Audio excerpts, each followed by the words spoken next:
accepté l'idée que trouver une structure, en tout cas une forme, qui permette à ces citoyens de venir s'engager sans se sentir, entre guillemets, manipulés ou encartés dans un parti, mais d'être libres de leur engagement.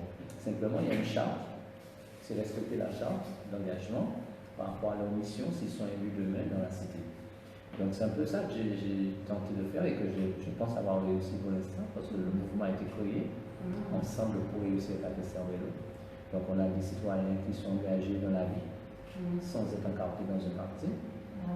On a des gens qui sont dans des partis politiques, dont les valeurs correspondent avec ce qu'on a défini dans la charte de l'association. Et derrière tout cela, ce mouvement, il y a des partis politiques qui sont d'accord avec cette démarche. Donc, ils soutiennent cette démarche, sans pour autant y être forcément, mais qui soutiennent la démarche parce qu'eux-mêmes sont conscients que c'est une nouvelle forme d'engagement pour les citoyens qui ne veulent pas trop s'engager. Et je pense qu'ils ont tout intérêt aussi à le faire, peut-être pour intéresser justement ces citoyens à être ensuite dans un parti. C'est peut-être une démarche aussi pour les aider à... Est-ce qu'on est obligé ensuite d'être dans un parti ou garder cet électron libre entouré de ces gens qui sont dans un parti, c'est bien aussi? Peut-être pas chercher une finalité à ces engagements. J'ai une question à vous poser par rapport justement à ces idées. Donc vous dites qu'il y a des personnes qui ne font pas partie d'un parti politique, mais vous allez les mettre aussi en début de liste ou vous allez leur donner autant d'importance que ceux qui seront encartés? C'est très important parce que j'ai vécu ça, moi, où ces citoyens qui ne voulaient pas s'encarter, on les mettait à la fin juste pour finir, ça aidait bien la liste. Mais est-ce qu'il va y avoir quand même une homogénéité là-dedans? Forcément. Super. Ah non, forcément. J'y crois beaucoup. Puisque j'ai lancé la formule, c'est parce que j'y crois. Et je pense que ces personnes ont également quelque chose à faire dans la commune. Apporter aussi l'idée de ce qu'ils pensent aussi d'une démocratie participative. Ça passe par là aussi. Ce sont de beaux mots, mais il faut le mettre en application. C'est ça. Et je pense qu'à travers une liste, la composition de la liste, ce n'est pas moi. Ce n'est pas moi, c'est toute l'équipe ensemble. C'est bien ça. Nous nous réunissons, nous mettons les critères en place, et ensemble on définit quelle serait la meilleure liste. Donc ils participent comme tous les autres qui sont engagés en politique. Donc, au même titre. D'accord. Alors, on va revenir à la charte. Donc, Monsieur Edouard, vous venez de regarder, et déjà, vous avez déjà regardé cette charte, vous la connaissez, la charte du maire responsable et citoyen, qui demande, qui propose, si vous êtes élu, chose qu'on vous souhaite, c'est une consultation citoyenne au bout de 2 ans, c'est-à-dire la 3e année de votre mandat. C'est quelque chose qui est prévu par la loi, mais en plus, vous voulez aller plus loin, vous m'avez dit. Oui, je pense que être maire, ce n'est pas un métier. J'ai déjà mon métier. Je gagne, je pense, ma vie correctement. Ce n'est pas donc une autre forme de gagner encore de l'autre somme d'argent pour faire une carrière, ça ne m'intéresse pas du tout. Donc, considérant que c'est une mission d'abord que vous rendez à la population, qui vous a élu, par conséquent, je propose un contrat moral qui va beaucoup plus loin que la loi. Alors, je peux donner quelques idées de ce contrat j'aimerais moral. bien, oui.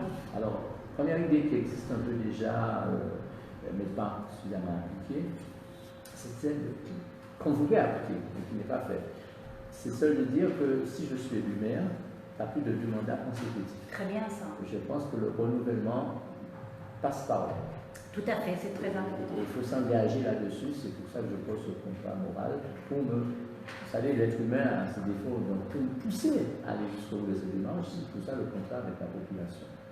Deuxième idée, c'est de dire que si je suis maire, je ne peux pas briguer un mandat de président d'une communauté d'ado, ni le mandat d'un conseil régional, ni celui d'un conseiller général. C'est un acte fort que je veux porter à la population pour bien montrer que nous sommes au-delà de la mission même, de la fonction de maire en lui-même, et pas dans la durée, mais c'est simplement... C'est pas une carriériste. Voilà, je ne suis pas carriériste. Donc cette idée-là, à mon avis, c'est un acte fort que je porte dans ce contrat moral. Alors il y a une autre idée qui va encore plus loin. Donc vous n'avez pas parlé de cette idée. C'est celle de dire qu'une partie de mon mandat, je le réserverai au CECAS. Pour aider les épidémies. Bravo. Ah oui, puisque je dis que ce n'est pas un métier, mais une partie de cette indemnité, eh bien, je considère qu'il faut le retransmettre à une commune en difficulté et par conséquent pour les aider. Ah, bravo. C'est bien pour montrer que la fonction de maire n'est pas celle dont on pense généralement c'est pour avoir de l'argent en plus, pour ceci, pour certains pouvoirs. Il faut casser cette idée-là et aller sur des actes forts, mettre ça en place. D'accord. Bah, écoutez, je vous laisse signer. On est en train de filmer. Il n'y a pas de questions? Toi, pas de questions? D'accord. Super. Pas de Je questions. voulais signer. Oui. On est en train de. Donc, on signe la charte Tout à fait. aujourd'hui. Donc, avec M. Camille Edouard, on est à Cabester. Oui, tout à fait. Alors, il y a une autre idée, c'est de la mise en place du référendum. Ah, c'est notre. Citoyen. Nous, c'est notre Ça, dada en tant que je gilet pense jaune. que ça aussi, c'est un acte fort. Et à mettre ça en place dans une commune, sous des projets d'envergure, Très bien. je pense que c'est une très bonne chose C'est pour engager les très citoyens. important. C'est d'ailleurs ce qu'on ne comprend pas, pourquoi il y en a qui refusent de signer cette charte qui est simple, qui est très simple. Je ne vois pas où il y a des complications, comme on a entendu ce matin, quelqu'un qui nous a dit, mais vous êtes fous d'avoir fait une charte comme ça, mais personne ne signera. Eh bien, si on en est à la 11e signature quand même en un mois, donc c'est pas mal. Et puis je pense que ceux qui ne signent pas, c'est qu'ils ont peur de s'engager à avoir une transparence totale, c'est-à-dire c'est un mariage que M. Edouard fait avec ses administrés, c'est magnifique. C'est-à-dire que malgré toutes les promesses qu'il y aura dans son programme, il s'engage avec des gens de l'extérieur, c'est-à-dire qu'il va au-delà d'une promesse. Vous allez au-delà d'une promesse. Absolument. Et Absolument. bien ça y est. Et ça reprend un peu, en fait, ce contrat moral que je proposais à la population.